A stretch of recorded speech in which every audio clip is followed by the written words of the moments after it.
یعنی اتنے ہلاکت خیز ہیں ہمارے گناہ ہمارے لیے کہ ہم ان کو اپنے قریب بھی نہیں اب پھٹکنے دینا چاہتے. ان کو تو ہم سے اتنا دور کر دے جتنا مشرق اور مغرب کا فاصلہ ہے. اس سے زیادہ فاصلہ کسی اور چیز کا ہے جو مشرق اور مغرب کا ہی نہیں. بہت زیادہ فاصلہ ہے. پھر اس کے بعد دوسرے نمبر پر اللہ میرے گناہوں کو دھو ڈال بالماء، پانی سے، وہ سلجی، پانی نہیں تو برف سے، اور برد اولوں سے، یعنی کسی بھی طریقے سے. کبھی آپ نے اس دعا کے معنی پر بھی غور کیا؟ اس میں بھی آپ دیکھیے نا کہ پانی، برف اور اولے، تین چیزوں کا ذکر ہے. سوال یہ پیدا ہوتا ہے کہ پانی سے جب دھل جائے تو پھر برف کی کیا ضرورت ہے؟ تو مراد اس سے یہ نہیں ہے کہ پانی اور برف اور اولو اکٹھا ہی سب کے ساتھ. مراد اس سے یہ ہے کہ اگر پانی نہیں کہیں اور وہ جم گیا ہے، برف کی شکل میں ہے، تو اسی کے ذریعے، اور اگر وہ بھی نہیں تو اولوں سے بندوبست کر دے کہ کوئی بھی طریقہ ہو جس سے اس نجاست سے میری جان چھوٹ جائے. اللہ مجھے میرے گناہوں سے اس طرح پاک صاف کر دے جس طرح سفید کپڑے کو تو داغ دھبوں سے، میل کچیل سے صاف کر دیتا ہے. اب آپ دیکھیں، اگر اس تصور کے ساتھ آپ کھڑے ہو کر یہ دعا مانگے وضو کر کے تو آپ کے دل کی کیفیت کیا ہوگی؟ اسی کو کہتے ہیں ان الصلاۃ تنہا عن الفحشاء والمنکر. پھر ایسے ہی مجھے خیال آ رہا تھا کہ یہ نہیں ہو سکتا کہ ایک شخص جسے نماز پڑھنی ہو وہ حرام کاریاں کرے، وہ نشہ کرے. کیونکہ ایک نماز سے دوسرے کا انتظار کیا ہے؟ رباط. تو نشے میں تو جا ہی نہیں سکتے، نشے میں جانے کی تو گنجائش ہی کوئی نہیں ہے. تو وہ شخص نشہ نہیں کر سکتا جو نماز کی اہمیت جانتا ہو، نماز پڑھتا ہو. پھر اسی طرح کوئی شخص زنا کر سکتا ہے نماز پڑھنے والا؟ کیوں نہیں کرے گا؟ آپ کو پتا ہے کہ غسل جنابت سے انسان کو نہانا پڑتا ہے، نماز کے لیے پاک ہونا پڑتا ہے فزیکلی بھی. تو ایک شخص زنا کر کے پھر غسل جنابت کرے گا کہ میں نماز پڑھ سکوں، تو کس منہ سے نماز کی طرف جائے گا؟ تو لوگوں نے آسان طریقہ کیا کیا ہے؟ نمازیں چھوڑ دی، نمازیں ایک طرف رکھ دی اور حرام کاریوں میں پڑ گئے. کوئی شخص شراب پی سکتا ہے جسے نماز پڑھنی ہو؟ اس کو تو یہ ہوگا کہ مجھے فزیکلی بھی پاک صاحب ہوش و حواس میں ہونا چاہیے، میں سکران یا نشے والی کوئی چیز نہیں لے سکتا کیونکہ مجھے تو نماز پڑھنی ہے. تو کس طرح نماز ہمیں برائیوں سے روک کے رکھتی ہے؟ اگر باقی ہمارے دل میں نماز کی اہمیت آ جائے تو سارے گناہ آہستہ آہستہ خود ہی نکل جائیں. کوئی بھی انسان غلط کام کر رہا ہے اور اتنے میں اذان ہو جائے، کیا اس کے اندر احساس نہیں ہوگا کہ میں کر کے آ رہا ہوں، مجھے تبھی اللہ تعالیٰ کے پاس جانا ہے، مجھے تو نماز پڑھنی ہے؟ تو ان الصلاۃ تنہا عن الفحشاء والمنکر. تو جس طرح ہمیں عملی طور پر گناہوں سے نماز روک لیتی ہے، اسی طرح وضو کی اتنی زبردست حکمت ہے کہ انسان کو فزیکلی اس کیفیت سے گزارا جاتا ہے. بعض لوگ کہتے ہیں نا کہ وضو کا کیا فائدہ، یعنی بظاہر تو جسم پہ کوئی نجاست نہیں لگی. اب اگر مثلا آپ نہا کے نکلے، نہانے کے بعد آپ کو واش روم جانے کی ضرورت پیش آ گئی، اب فزیکلی تو آپ بالکل نہائے دھوئے صاف ستھرے نظر آ رہے ہیں، لیکن وہ کیا چیز ہے کہ جو آپ کو پھر وضو کرا رہی ہے؟ وضو کو ختم کرنے والی کتنی چیزیں ہمیں ہمارے دین نے بتائی تاکہ ہم بار بار اپنے آپ کو فزیکلی بھی واش کریں. یہ جو فزیکلی واش کرنا ہوتا ہے اور وضو کا کتنا بڑا اجر بتایا گیا کہ جنت میں لے جانے والے کاموں میں سے. تو یہ وضو کا کرنا ہمیں احساس دلاتا ہے کہ ہمیں گناہوں کو دھونا ہے. صرف ہاتھ منہ نہیں دھونے، گناہوں کو دھونا ہے. اس کے ساتھ ایسوسیٹ کر دیا گیا کہ گناہ آخری قطرے کے ساتھ بھی ٹپکتا ہے. وضو کرنے کے بعد جو آخری قطرہ گرتا ہے نا، اس کے اندر بھی روحانی طور پر، یعنی بظاہر وہ پانی نظر آتا ہے مگر روحانی طور پر یا باطنی طور پر اس کے ساتھ گناہ ٹپک رہا ہوتا ہے. اور پھر جب ہم نماز کے لیے کھڑے ہوتے ہیں تو اتنی خوبصورت ہمیں دعا سکھائی گئی کہ جو اگر واقعی ہم ذرا سا غور کر کے پڑھ لیں تو یوں لگتا ہے جیسے ایک سفید چادر سامنے آ گئی. میرے امیجنیشن میں اسی طرح آتا ہے کہ جیسے تلی گلائی سفید چادر آ گئی ہے. یہ یا میرے دل کی کیفیت ہے یا میری حالت ہے. تو اس سے انسان ایک دم بہت سے بوجھوں سے آزاد ہو جاتا ہے اور پھر اطمینان اور سکون کے ساتھ اگلا کام کرتا ہے. اور وہ جو دل میں ایک ٹھنڈک، کیونکہ آپ صلی اللہ علیہ وسلم نے نماز کو کیا کہا ہے؟ جعلت قرۃ عینی فی الصلاۃ، میری آنکھوں کی ٹھنڈک نماز میں رکھ دی گئی ہے. یعنی میں نماز پڑھتا ہوں تو اس وقت بھی اور نماز پڑھنے کے بعد بھی وہ جو ایک دل کی کیفیت ہے اور وہ جو ایک سکون ہے اور وہ جو ایک خوشی ہے اور وہ ایک جو بوجھ سے آزاد ہونا ہے، وہ کیفیت انسان کو دنیا اور دین دونوں کاموں میں آگے بڑھاتی. اور اگر آپ کے اوپر گناہ کا بوجھ ہے تو آپ کی نیکیوں کی رفتار لازمت سست ہوگی بوجھ ہو کر. اور اسی طرح دنیا کے کاموں میں بھی آپ ایک گلٹ کا شکار ہوگی، ایک بے چینی سی آپ کے پیچھے لگی ہوئی ہوگی اور چپٹی ہوئی ہوگی. اس لیے یہ ہمارے فائدے میں ہے کہ ہم نماز کی پابندی کرتے ہوئے شعور کے ساتھ یہ سارے افعال کریں کہ جس سے ہم واقعی بوجھ سے آزاد ہو جائیں اور ہمارے گناہ ساتھ ساتھ دھلتے جائیں. دنیا میں کوئی ایسا طریقہ ایجاد نہیں ہو سکتا کہ جس سے آپ گناہوں سے بچ سکیں، کیونکہ ہم بہت کمزور لوگ ہیں. کوشش کے باوجود، محنت کے باوجود آپ نہیں بچ سکتے. یہ چمٹے میں ہمارے ساتھ. اب آپ دیکھیں کہ اگر آپ کچھ نہیں کر رہے تو کیا آپ ثواب کر رہے ہیں؟ یعنی مثلا آپ کے میں کوئی گناہ نہیں کرتی، ثواب چھوڑ کے میں یہ بیٹھی ہوں. اللہ نے یہ آپ کو جسم، جان، روح، ایمان، یہ سب کچھ بیٹھنے کے لیے دیا ہے. یہ جرم نہیں ہے سب کچھ رکھ کے پھر بیٹھ جائیں آپ؟ یہ بھی تو ایک گناہ ہے. تو اگر ہم کچھ بھی نہیں کر رہے تو بھی ہمیں غلط کام کر رہے ہیں، اور اب کچھ کرتے تو بھی غلطی ہوتی ہے، چلتے تو پھسلتے ہیں، ٹھوکریں لگتی ہیں، دونوں حال تو چین کہیں نہیں ہے. میں بہت اس بات پہ سوچتی ہوں اللہ وہ کون سی جگہ ہو, وہ کیا طریقہ ہو کہ میں اس مشکل سے نکل آؤں. ابھی تک مجھے تو کوئی طریقہ نہیں ملا. جو بھی کام کرتے ہیں وہی کچھ نہ کچھ گڑبڑ ہو جاتی. پھر حل کیا ہے؟ حل یہی ہے کہ ہم پھر ساتھ ساتھ اینٹی ڈوٹ لیتے رہے, یعنی ادھر سے غلطی ہوئی اور ادھر سے صفائی, ادھر سے گندگی پڑی ادھر سے دھلائی, یہ ہے حل. تو اس لیے ضروری ہے کہ آپ یہ کتاب اچھے سے پڑھ لیں, گناہوں کو دھونے والے اعمال. چلیے آج ایک اور حدیث آپ کو سناتی ہوں. میں پیج آپ کو بتاتی ہوں کہ ساری کتاب تو میں آپ کو پڑھا نہیں سکتی کیونکہ ٹائم کم ہے, لہذا کچھ چیزیں آپ خود پڑھیں گے اور کچھ میں آپ کو پڑھا دیتی ہوں. اس میں ایک تو 27 پیج پر سمع اللہ لمن حمدہ کا جواب دینے والا, جب امام رکوع سے اپنا سر اٹھاتے وقت سمع اللہ لمن حمدہ کہے تو اس کے جواب میں ربنا لک الحمد یا ولک الحمد دونوں طرح آتا ہے, یہ کہنا چاہیے. اب اگر آپ تنہا نماز پڑھ رہے ہیں تو بھی خود بھی ادا کریں گے, ٹھیک ہے. اس کا کیا فائدہ ہے؟ صحیح بخاری کی روایت ہے. اچھا مزے کی بات یہ کہ اس کتاب میں جو بھی روایات آئی ہیں وہ بہت اعلیٰ درجے کی ہیں, اس میں کوئی شک والی بات نہیں ہے, تسلی سے آپ عمل کر سکتے ہیں. حضرت ابو ہریرہ رضی اللہ عنہ بیان کرتے ہیں ان رسول اللہ صلی اللہ علیہ وسلم قال اذا قال الامام سمع اللہ لمن حمدہ فقولوا اللہم ربنا لک الحمد فإنه من وافق قوله قول الملائکة غفر له ما تقدم من ذنبه. رسول اللہ صلی اللہ علیہ وسلم نے فرمایا جب امام سمع اللہ لمن حمدہ کہے تو تم اللہم ربنا لک الحمد کہو, اس لیے کہ جس کا یہ کہنا فرشتوں کے کہنے سے مل جائے اس کے اگلے گناہ بخش دیے جائیں گے. جب وہ اللہ کی تعریف کرتا ہے سمع اللہ لمن حمدہ تو فرشتے ساتھ کیا کہتے ہیں؟ ربنا ولک الحمد, یعنی اس کا جواب ہے ایک طرح سے. اب آپ خود بھی پڑھ رہے ہیں, فرشتے بھی پڑھ رہے ہیں. اگر یہ میچ کر گیا, اور کب میچ کرے گا؟ جب آپ منہ میں جلدی سے پڑھ دیں گے. اس کے لیے پھر طریقہ ہی میٹر کرتا ہے نا کہ آپ پڑھ کس طرح رہے ہیں اس کو, تو اس میں پھر پچھلے گناہ بخش دیے جائیں. تو نماز بذات خود بھی گناہوں کی بخشش کا ذریعہ ہے اور اس میں مزید کچھ تسبیحات وغیرہ پڑھنا وہ بھی. یہ حدیث آپ اپنے بہن بھائیوں کو, جیسے پہلے میں نے بتایا تھا نا, بچے جو نماز مسجد میں نہیں جاتے پڑھنے ان کو جب آپ اس طرح کی بات بتائیں تو ذرا شوق اور دلا سکتے, کیونکہ اس میں لکھا نا کہ اس فضیلت کا حقدار وہی انسان بنتا ہے جو مسجد میں باجماعت نماز ادا کرے. لیکن خواتین کے لیے پسندیدہ نماز ان کے گھر کی نماز ہے, لہٰذا اگر وہ خود پڑھے گی تو انشاءاللہ وہ بھی محروم نہیں رہے گی, لیکن شرط ہے کہ اچھی سے نماز پڑھی جائے. اس حدیث سے اس بات کا بھی پتہ چلا کہ فرشتے نماز کے وقت موجود ہوتے ہیں, آپ اکیلے نہیں ہوتے اس وقت, اور نماز پڑھنے والوں کے ساتھ تسبیح اور تحمید میں شریک ہوتے ہیں. اور اس سے یہ بھی پتہ چلتا ہے کہ رکوع سے سر اٹھانے کے بعد بندے کو تھوڑی دیر کے لیے رکنا اور مسنون دعاؤں کو پڑھنا چاہیے, یعنی رکوع کر کے کھڑے ہو کے ذرا سا ٹک جائیں. یہ نہیں کہ سمع اللہ لمن حمدہ اٹھتے ہوئے اور ربنا ولک الحمد سجدے میں جاتے ہوئے. عام طور پہ ہم ایسی نماز پڑھتے ہیں جلدی میں, سمع اللہ لمن حمدہ کہتے ہوئے کھڑے ہوں تو سر اٹھ جائیں, ربنا ولک الحمد حمدا کثیرا طیبا مبارکا فیہ. اس تسبیح کی بھی بہت فضیلت ہے کیونکہ نماز بخشش کا ذریعہ کب بنتی ہے؟ جب بندہ اس میں اللہ تعالیٰ کی خوب حمد و ثنا بیان کرتا ہے. تو یہ بھی مقام ہے حمد و ثنا بیان کرنے کا. تو اگر آپ یہ تسبیح جانتے ہو, کیونکہ ایک دفعہ کسی صحابی نے آپ کے پیچھے یہ تسبیح پڑھی نماز کے اندر, سلام پھیرنے کے بعد آپ نے پوچھا کہ میں نے دیکھا کہ 30 سے زیادہ فرشتے اس تسبیح کو لینے کے لیے لپکے ہیں, یعنی انہیں اتنی پسند آئی ہے. کیونکہ فرشتے خود بہت تسبیح کرتے ہیں نا اللہ کی. سب سے پسندیدہ کام فرشتوں کا کیا ہے؟ اللہ تعالیٰ کی تسبیح کرنا. جیسے پہلے پارے میں بھی آتا ہے نحن نسبح بحمدک ونقدس لک, یعنی فرشتوں کے اور بہت سے کام ہیں لیکن ان کا پسندیدہ ترین کام کیا ہے؟ آپ کو پتا نا فرشتے کائنات کے انتظام میں مامور ہیں, بارشوں کو برسانے کے اور جان نکالنے کے اور بہت سے بے شمار کام ہیں ان کے, لیکن انہوں نے اپنا سب سے پسندیدہ کام وہاں ذکر کیا, نحن نسبح بحمدک ونقدس لک. تو وہ تسبیح کرتے ہیں, اور یہاں بھی تسبیح کے وقت خاص طور پر جواب دے رہے ہوتے ہیں. اور پھر وہ تسبیح جو ہے حمدا کثیرا طیبا مبارکا فیہ, یہ فرشتوں کی پسندیدہ ترین تسبیح تھی. 30 سے زائد فرشتے آگے لپک کے اس کو اٹھانے لگے. تو اس کو بھی اگر آپ پڑھ سکے تو زیادہ اچھا ہے. یہ پڑھ لیں تو جب اللہ اکبر کہے تو نیچے جائیں, ٹھیک ہے.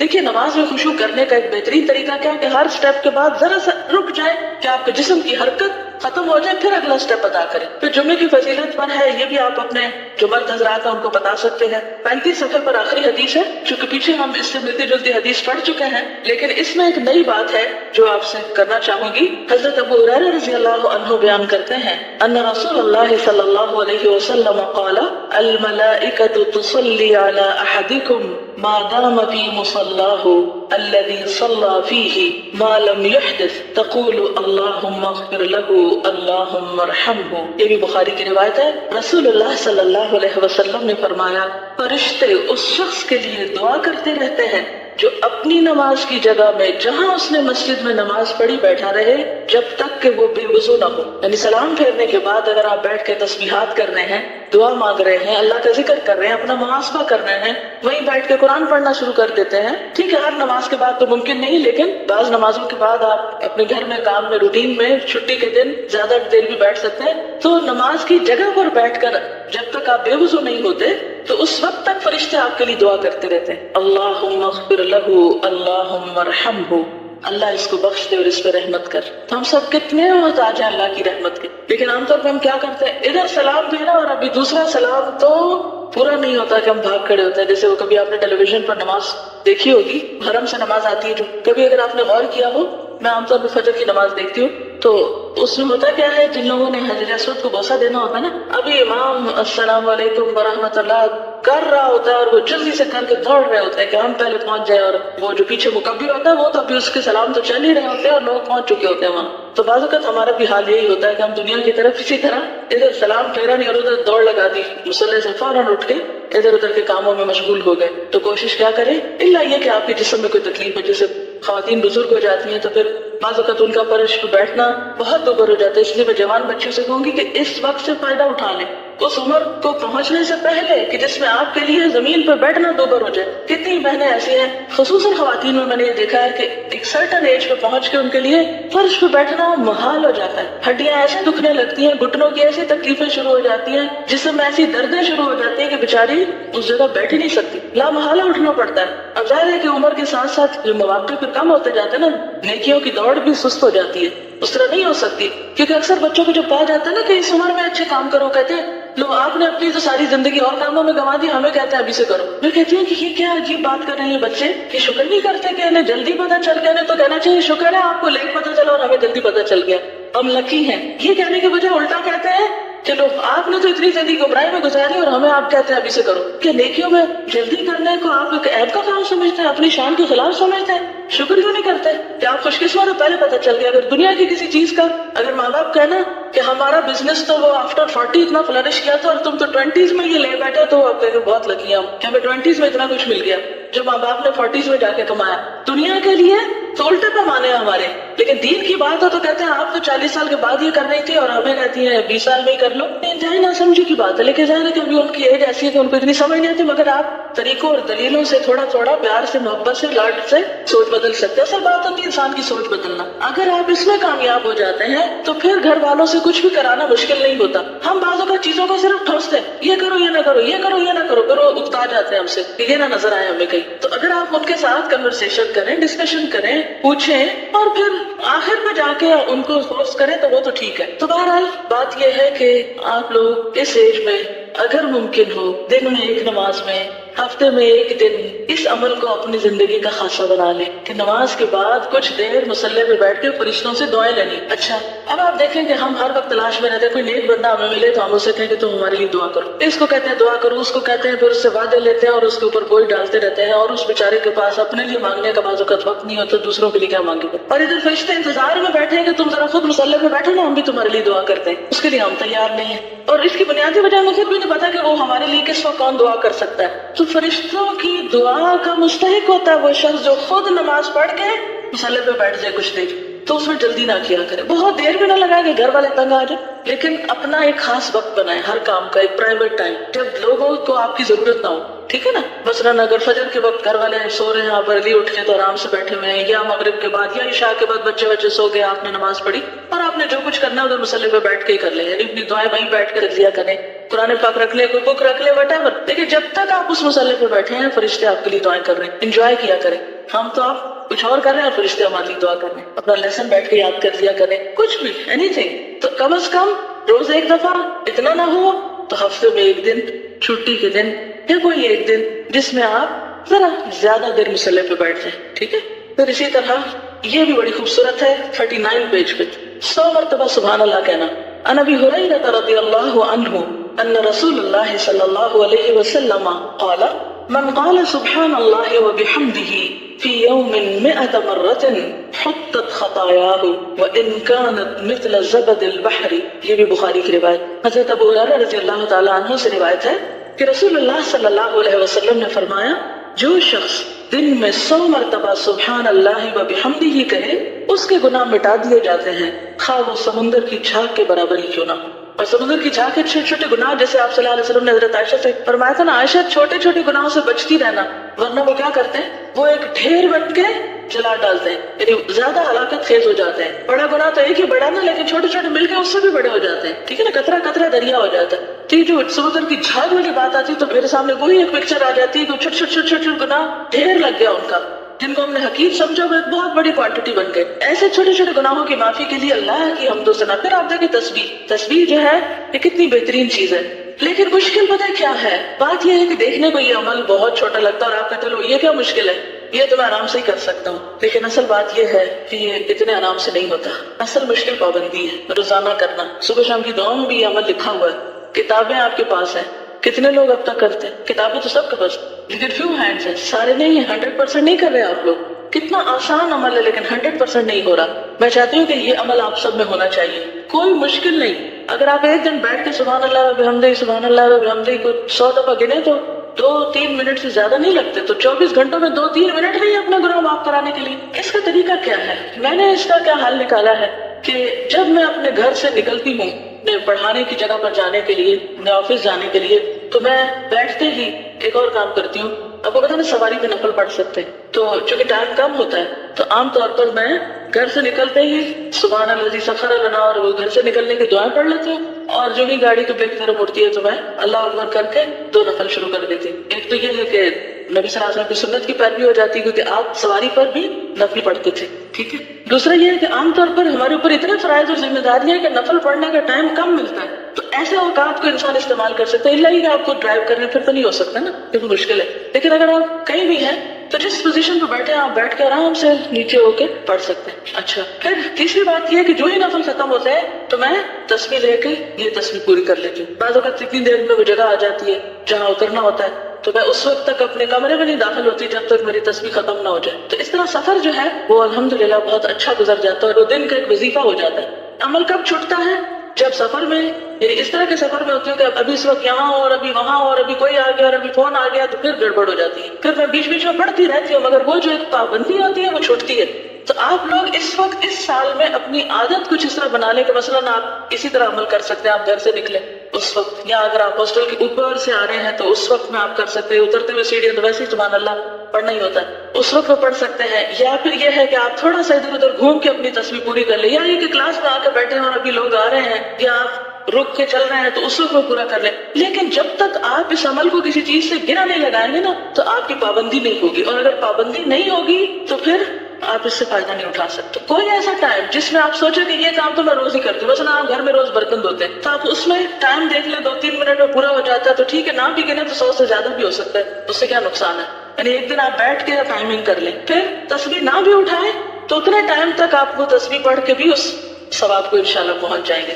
ایک اور حدیث ہے اسی سے ملتی جلتی، عن ابی ہریرہ رضی اللہ عنہ قال قال رسول اللہ صلی اللہ علیہ وسلم کلمتان حبیبتان الی الرحمن خفیفتان علی اللسان ثقیلتان فی المیزان سبحان اللہ وبحمدہ سبحان اللہ العظیم۔ حضرت ابو ہریرہ رضی اللہ تعالیٰ عنہ کہتے ہیں کہ رسول اللہ صلی اللہ علیہ وسلم نے فرمایا 2 کلمے ایسے ہیں جو رحمان کو بہت پیارے ہیں، زبان پر بہت ہلکے ہیں اور ترازو میں بہت بھاری ہیں، اور وہ یہ ہیں سبحان اللہ وبحمدہ سبحان اللہ العظیم۔ اب یہ جو پچھلا ہے یہ تو بہت ہی مختصر ہے، سبحان اللہ وبحمدہ سبحان اللہ وبحمدہ، لیکن یہ ذرا سا اس سے طویل ہے، تو آپ ان دونوں میں سے کوئی بھی اختیار کر سکتے ہیں۔ اگر آپ یہ پڑھیں گے سبحان اللہ وبحمدہ سبحان اللہ العظیم تو زیادہ فائدہ ہے، لیکن اگر آپ یہ نہ کر سکے تو کم از کم آدھا والا ضرور کر لیں۔ اور یہ سب سے بڑی بات ہے نا کہ میزان میں بہت بھاری ہے، تو یہ اس اعتبار سے بھی آپ کو فائدہ دیں گے۔ اسی طرح ذکر میں ایک اور بڑی ہی بہترین چیز ہے، خاص طور پر ان لوگوں کے لیے جن کو شیطانی وسوسے بہت زیادہ آتے ہیں۔ کچھ لوگ بہت اس چیز کی شکایت کرتے ہیں کہ ہمیں شیطانی وسوسے بہت آتے ہیں، یا ہم مستقل مزاجی اختیار نہیں کر سکتے، یا ہم بھولتے بہت ہیں، یا وغیرہ وغیرہ۔ تو یہ جو کلمہ ہے یہ شیطان سے بچانے والا ہے۔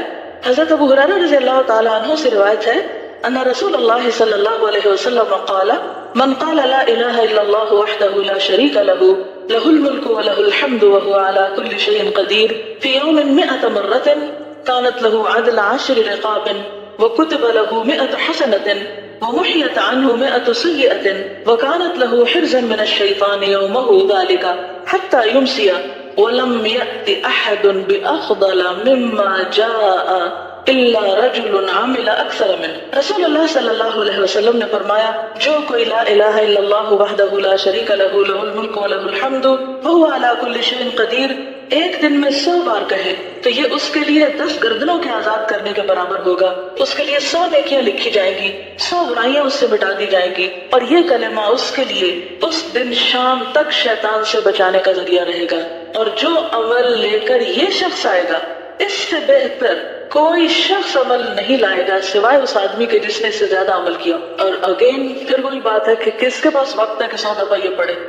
وقت ہوتا ہے، ہم استعمال نہیں کرنا جانتے، ہم اس کو مینج نہیں کر پاتے، ہم اس کو مقرر نہیں کرتے۔ یعنی کتنی مفید چیز ہے کہ آپ اس کو اگر اپنی عادت بنا لیں تو ایک نہیں کئی فائدے ہیں۔ یہ بھی آپ دیکھیے بخاری کی روایت ہے، کچھ تو فضائل اعمال کی حدیثیں بہت ضعیف ہوتی ہیں، بڑے بڑے فائدے لکھے ہوتے ہیں لیکن وہ حدیثیں اوتھینٹک نہیں ہوتی۔ یہ حدیث اوتھینٹک ہے، یہ یقینی بات ہے، آپ پورا شرح صدر کے ساتھ اس کو کر سکتے ہیں۔ تو اس میں نمبر 1 10 غلام آزاد کرنے کا ثواب، نمبر 2 100 نیکیوں کا لکھا جانا، پھر نمبر 3 100 برائیوں کا مٹنا، اور نمبر 4 صبح سے شام تک شیطانی حملوں سے حفاظت، اور شیطان کی اکساہٹیں، وسوسے، اس کا بھلوانا، جو بھی کچھ شیطان دشمنی میں کرتا ہے، لوگوں کے درمیان فساد پھیلانا، ڈرانا، خوف دلانا۔ آپ کو پتہ ہے کبھی آپ قرآن پاک کی روح سے دیکھیں کہ شیطان کیا کیا کرتا ہے؟ کوئی ایک اسائنمنٹ ان کو دے دیں کسی وقت، قرآن کو ذرا دوبارہ سے پڑھ کے دیکھیں کہ اس میں کیا کیا لکھا ہوا، یعنی شیطان کیا کیا کرتا ہے۔ الشیطان یعدکم الفقر ویأمرکم بالفحشاء، انسانیہ الشیطان بلواتا ہے، پھر اسی طرح ینزغ بینکم فساد ڈلواتا ہے،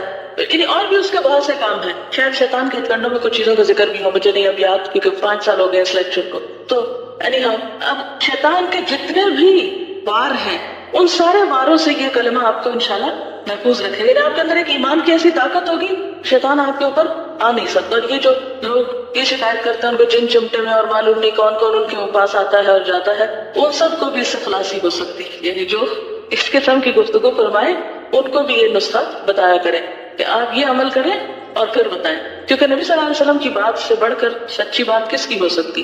اچھا جناب، اگر یہ 100 دفعہ نہ کہہ سکیں تو کم از کم 10 دفعہ کہہ لیا کریں، کیونکہ 45 پیج پر آخر میں یہ حدیث دیکھیے، حضرت ابو ایوب انصاری رضی اللہ تعالیٰ عنہ نبی صلی اللہ علیہ وسلم سے روایت کرتے ہیں، من قال لا الہ الا اللہ وحدہ لا شریک لہ لہ الملک و لہ الحمد وہو علی کل شیء قدیر 10 مرار کان کمن اعتق 4 انفس من ولد اسماعیل۔ یہ صحیح مسلم کی روایت ہے، جو شخص 10 مرتبہ یہ کلمہ کہے لا الہ الا اللہ وحدہ لا شریک لہ لہ الملک و لہ الحمد وہو علی کل شیء قدیر، وہ اس شخص کی طرح ہوگا جس نے اسماعیل علیہ السلام کی اولاد سے 4 شخص آزاد کیے۔ یعنی اس کا صرف اتنا فائدہ ہے اگر 10 دفعہ پڑھے، لیکن اگر آپ کسی بھی طرح اپنے آپ کو پابند کر سکیں، اور اس ایج میں تو آپ کے اوپر کوئی بہت بڑے مسئلے مسائل نہیں ہیں، گھر جاتے وقت واپسی میں اگر آپ یہ باندھ لیں، ایک تسبیح کر لیں، آتے وقت سبحان اللہ و بحمدہ کر لیں، اور جاتے وقت لا الہ الا اللہ وحدہ کی کر لیں۔ اور اگر ایک دن آپ ٹائمنگ کر لیں، مثلا آپ خود ڈرائیونگ کر رہے ہیں تو آپ کو پتا ہوگا اتنے منٹ میں گھر آتا ہے اور اتنے منٹ میں پڑھ کے یہ کلمہ 100 دفعہ ہو جاتا ہے، تو پھر بھی اس سے آپ کو